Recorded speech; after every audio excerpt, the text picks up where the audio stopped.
হেক্টরের মৃত্যু। মহাবীর হেক্টর অন্যান্য সৈন্যদের মতো পালিয়ে গিয়ে প্রাণ বাঁচাতে চাইলেন না, কারণ তার রক্তে কাপুরুষতার কোনো স্থান ছিল না। তিনি চাইছিলেন অ্যাকিলিসের সঙ্গে সম্মুখ সমরে দাঁড়াতে। প্রিয়ামই প্রথম তরুণ শিষ্য থেকে অ্যাকিলিসকে দেখতে পেলেন।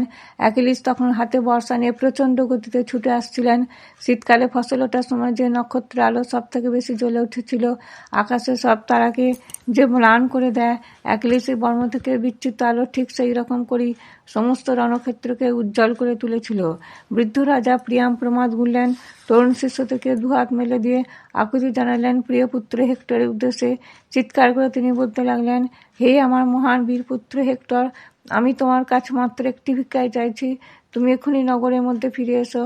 আমার প্রিয় ট্রয় নগরীকে তুমি বাঁচাও, কারণ তুমি না থাকলে ট্রয়কে বাঁচাবার মতো আর কেউ নেই। মনে রেখো, আমি তোমার বৃদ্ধ পিতা। আমি বৃদ্ধ হয়েছি বটে, কিন্তু এত বৃদ্ধ হয়নি যে আমার প্রিয় পুত্রের মৃত্যুর শোকে আমার বুক ভেঙে দিতে পারবে। দেবতাদের আশীর্বাদে ওই ভয়ঙ্কর লোকটা তোমার থেকে অনেক বেশি শক্তিশালী। তুমি কিছুতেই ওর সঙ্গে পেরে উঠবে না। এখনও বলছি, তুমি ফিরে এসো। তুমি না থাকলে আমার সেনার ট্রয় ধ্বংস হয়ে যাবে। আমার মেয়েরা আমারই চোখের সামনে শত্রুর হাতে বন্দিনী হবে, তাদের হাতে লাঞ্ছিত হবে, আর সবশেষে শত্রু সৈন্যের কারো বর্ষার আঘাতে আমার দেহ ভুল লুণ্ঠিত হবে। শকুন অথবা কুকুরে আমার দেহ ছিঁড়ে খাবে। এইসব কথা বলতে বলতে প্রিয়াম তার সাদা চুলগুলি ছিঁড়তে লাগলেন, কিন্তু হেক্টর ছিলেন অটল, অনড়। হেক্টরের মাও বিলাপ করতে শুরু করলেন। বারবার অনুরোধ করতে লাগলেন সন্তানকে নিশ্চিত মৃত্যুর হাত থেকে ফিরিয়ে আনার জন্য। পিতামাতার কান্নায় হেক্টরের মন নরম হতে শুরু করেছিল। নিজের প্রাণের ভয়ে কিঞ্চিত বিচলিত হয়ে পড়েছিলেন, কিন্তু তা মাত্র ক্ষণিকের জন্যই। ভীতু সৈনিকের মতো তিনি কিন্তু স্থান ত্যাগ করলেন না।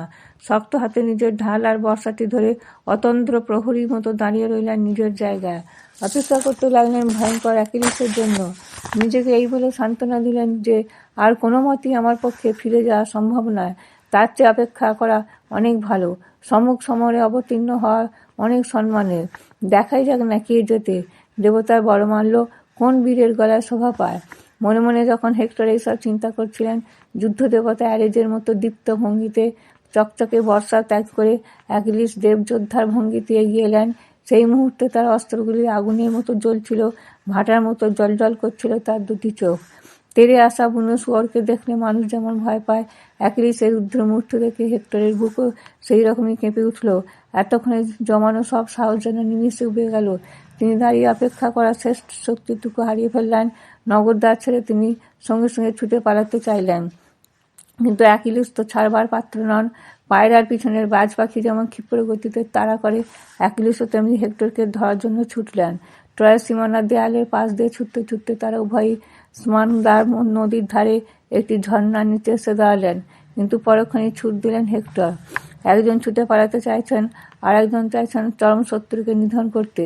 যিনি পালাচ্ছেন নিঃসন্দেহে তিনি একজন সৎ আর শক্তিমান বীর, কিন্তু যিনি তাকে ধরতে চাইছেন তিনি তার থেকে অনেক বেশি শক্তিশালী। দুজনের দৌড় প্রতিযোগিতা কোনো সাধারণ দৌড় নয়। এই দৌড় ছিল কোনো একজনের জীবন মৃত্যুর প্রশ্ন।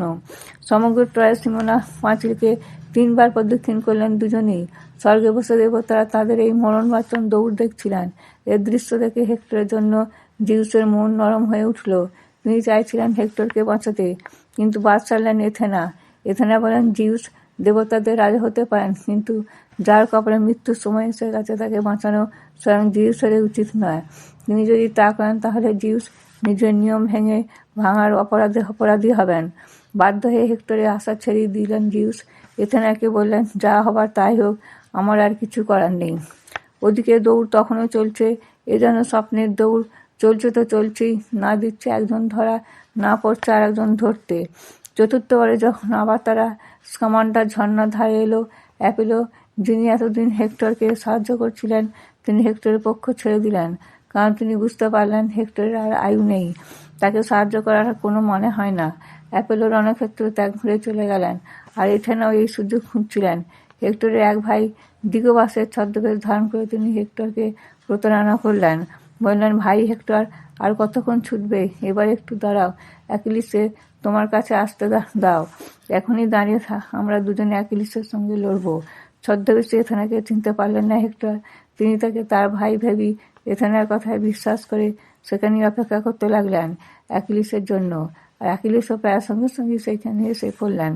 হেক্টর তখন অ্যাকিলিসের উদ্দেশ্যে বললেন, আমি তোমায় 3বার ট্রয়ের প্রাচীর প্রদক্ষিণ করিয়েছি, কিন্তু আর নয়, এসো আমরা যুদ্ধ করি। আর এই যুদ্ধ হয় আমাদের হাতে তোমার মৃত্যু হবে, অথবা আমি তোমার হাতে নিহত হবে। তবে তার আগে এসো আমরা দেবতাদের সামনে রেখে একটা প্রতিজ্ঞা করি। যদি দেবাদিদেব অনুকম্পায় আমি জয়ী হই, আমি তোমার মৃতদেহেও কোনো রকম অসম্মান দেখাবো না, বরং সসম্মানে আমি তোমার মৃতদেহ তোমার বন্ধু বান্ধবের হাতে ফিরিয়ে দেব, যাতে করে তারা তোমার শেষ কাজ সম্পন্ন করতে পারে। তুমিও প্রতিজ্ঞা করো অ্যাকিলিস, আমি পরাজিত হলে তুমিও তাই করবে। কিন্তু অ্যাকিলিসের ফুৎকারে সে প্রস্তাব উড়িয়ে দিলেন। তিনি বললেন, তোমার আমার মধ্যে কোনো রকম শর্ত থাকতে পারে না।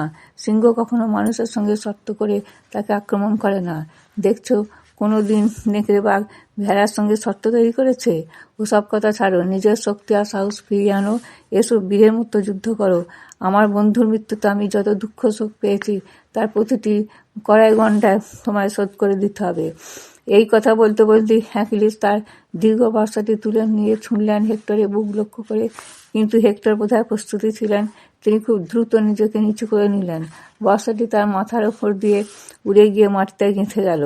কিন্তু এথেনা ছিলেন অ্যাকিলিসের প্রধান সহায়। তিনি হেক্টরের অলক্ষ্যে বর্ষাটি তুলে নিয়ে ফেরত পাঠালেন অ্যাকিলিসের কাছে।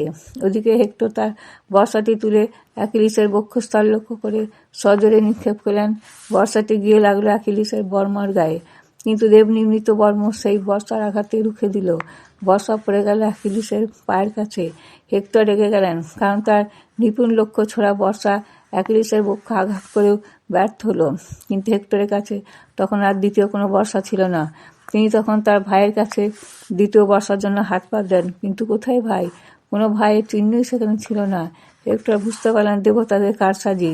চক্রান্ত করে দেবতারা তাকে ফাঁদে ফেলেছেন, নিশ্চিত মৃত্যুর কোলে পাঠাবার জন্য। মনে মনে তিনি বললেন, বেশ, তাহলে মৃত্যুকে বীরের মতোই গ্রহণ করি। তারপরে ঈগল যেমন ভেড়ার উপর ঝাঁপিয়ে পড়ে, ঠিক তেমনি হেক্টর তার ভারী আর লম্বা তলোয়ার দিয়ে অ্যাকিলিসের উপর ঝাঁপিয়ে পড়লেন। অ্যাকিলিসও প্রস্তুত ছিলেন। তিনি ছিলেন আরও বড় যোদ্ধা। সেই আঘাত সামলে নিয়ে তিনি তার পরিপূর্ণ শক্তি দিয়ে তার চরম শত্রুকে আক্রমণ করলেন।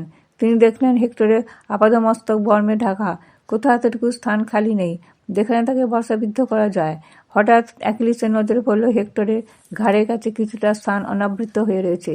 তারপরে লড়াই করতে করতে আচমকা একটি সুযোগে অ্যাকিলিস তার শানিত বর্ষা গেঁথে দিলেন হেক্টরের ঘাড়ে। সেই আঘাত সহ্য করার মতো ক্ষমতা ছিল না ট্রয়ের মহাযোদ্ধা বীর হেক্টরের। তিনি পড়ে গেলেন মাটিতে। হেক্টর বুঝলেন তার মৃত্যু আসন্ন, কারণ আঘাত তার কণ্ঠনালীর কাছে গিয়ে ঠেকেছে। তার কথা বলতেও কষ্ট হচ্ছিল। মরণাপন্ন হেক্টরের চোখের সামনে অন্ধকার নেমে এলো। তিনি শুনতে পাচ্ছিলেন অ্যাকিলিসের জলোচ্ছ্বাস। অ্যাকিলিস তখন বলছেন, মূর্খ কুকুর কোথাকার, তুমি ভেবেছিলে প্যাট্রোক্লাসকে বধ করে তুমি বেঁচে যাবে? তোমার জীবন বিপদমুক্ত হয়ে গেছে, কিন্তু তুমি জানতে না তোমার থেকে অনেক বেশি শক্তিধর আর এক বীর তার জাহাজে অপেক্ষা করছে। আমি সেদিনই প্রতিজ্ঞা করেছিলাম তোমার রক্তে হাত রঞ্জিত করে প্যাট্রোক্লাসের মৃত্যুর প্রতিশোধ নেব। প্রতিশোধ নিয়েছি। এবার রাজিকের সম্মানে আমি আমার বন্ধু প্যাট্রোক্লাসের চিতা জ্বালাবো আর তোমার দেহটা কুকুরের খাদ্য হিসেবে ব্যবহার করব। মৃত্যু তখন হেক্টরের শিওরে এসে দাঁড়িয়েছে। কথা বলতেও তার খুব কষ্ট হচ্ছিল। তবু অতি কষ্টে হেক্টরকে বললেন, আমার দেহটা কুকুরের খাদ্য হিসেবে ব্যবহার করার আগে মনে রেখো, দেবতারা তোমার নিষ্ঠুরতার কথা মনে রাখবে। তোমারও মৃত্যুর সময় এগিয়ে আসছে। ওই স্কিয়ান দরজার কাছেই হয় প্যারিস, নয়তো দেখো অ্যাপোলো তোমাকে নিশ্চয়ই বধ করবে। সেদিন হয়তো তোমার দেহটাও। হেক্টরের কণ্ঠস্বর চিরদিনের মতো থেমে গেল। তিনি তার পরিপূর্ণ যৌবন, সাহস আর শক্তি নিয়ে চলে গেলেন মৃত্যুপুরীর হেডেসে। এরপর অ্যাকিলিস হেক্টরের বর্মাটি টেনে খুলে দিলেন, ছিঁড়ে ফেলে দিলেন তার সমস্ত জামাকাপড়। কিছু গ্রিক সৈন্য মহাল্লাসে তার নগ্ন দেহটি ঘিরে উল্লাস শুরু করে দিল। জীবিত অবস্থায় যে হেক্টরের আশেপাশে যাওয়ার ক্ষমতা ছিল না, মৃত হেক্টরের কাছে এসে তারাই তার দেহটা বারবার বর্ষা আঘাতে বিদ্ধ করা শুরু করে দিল। কিন্তু তারপরই অ্যাকিলিস যে কাজটি করলেন সেটি ঠিক তার মতো বীরের কাছে আশা করা যায় না। তিনি হেক্টরের পায়ের ঢাকাটি কেটে ফেললেন। তারপরে একটি মোটা দড়িতে তার পা দুটি বাঁধলেন, অপর প্রান্ত বাঁধলেন নিজের রথের সঙ্গে। ছুটিয়ে দিলেন তার রথটিকে। সমস্ত রণাঙ্গন প্রদক্ষিণ করা শুরু করলেন। মাঠে ছিল অজস্র ধুলো। সেই ধুলোর হেক্টরের কালো চুলের গোছা মাখামাখি হয়ে গেল। রূপমান সুন্দর মুখখানি ধুলোয় আর মাটির ঘর্ষণে বিকৃত কালো হয়ে উঠল। ট্রয় দুর্গের ছাদ থেকে রাজা প্রিয়াম এই দৃশ্য দেখে শিশুর মতো কান্না শুরু করে দিলেন। ছিঁড়তে লাগলেন দুহাতে নিজের সাদা চুলগুলি, চাপড় মারতে লাগলেন নিজের বুক। বৃদ্ধের শোক আর মহাবীরের অপমান দেখে হাজার হাজার ট্রয়বাসী শোকে দুঃখে মুহ্যমান হয়ে পড়ল। হেক্টরের মৃত্যু কিন্তু তখনও তার স্ত্রীর কানে পৌঁছায়নি। তিনি তখন তার নিজের ঘরে বসে রঙিন কাপড়ের উপর সুতোর ফুল তুলে নকশা করছিলেন। হঠাৎ গগনভেদী চিৎকার তার কানে গিয়ে পৌঁছল। সেলাইরত হাত দুটি থেমে গেল। সঙ্গে সঙ্গে মনে পড়ে গেল স্বামীর কথা। পাগলের মতো ছুটে বেরিয়ে এলেন নিজের ঘর থেকে। দুর্গ প্রাচীরের কাছে এসে পৌঁছলেন। সমবেত চিৎকারে তিনি প্রথমে কিছুই বুঝতে পারছিলেন না কি ঠিক ঘটনা ঘটেছে। তাড়াতাড়ি করে উঠে গেলেন দুর্গের সর্বোচ্চ শিখরে। তারপর নিচের দিকে তাকিয়ে দেখলেন অ্যাকিলিসের ছুটন্ত রথ তার বীর স্বামীর মৃতদেহ টেনে হিঁচড়ে নিয়ে চলেছে। অ্যান্ড্রোমিকের চোখের উপর নেমে এলো রাতের অন্ধকার। ধুলিমলিন মেঝের উপর তার মূর্ছিত দেহ লুটিয়ে পড়ল। রাজবাড়ির আর সব মেয়েরা ততক্ষণে অ্যান্ড্রোমিকের জ্ঞানহীন দেহের চারপাশে ঘিরে দাঁড়িয়েছে। তারা মুখে চোখে জলের ঝাপটা দিয়ে তার জ্ঞান ফিরিয়ে আনলো। অ্যান্ড্রোমেকি তখন চিৎকার করে বললেন, হেক্টর, আমার স্বামী, তুমি আমাকে কাছে রেখে গেলে। আমার দুজনে গড়া সোনার সংসার, এর আমাকে বিধবা হয়ে বেঁচে থাকতে হবে। আর আমাদের ছোট্ট শিশু অ্যাস্টেনিয়াক্স, সে হলো পিতৃহীন, যে হতে পারত একদিন ট্রয়ের রাজকুমার।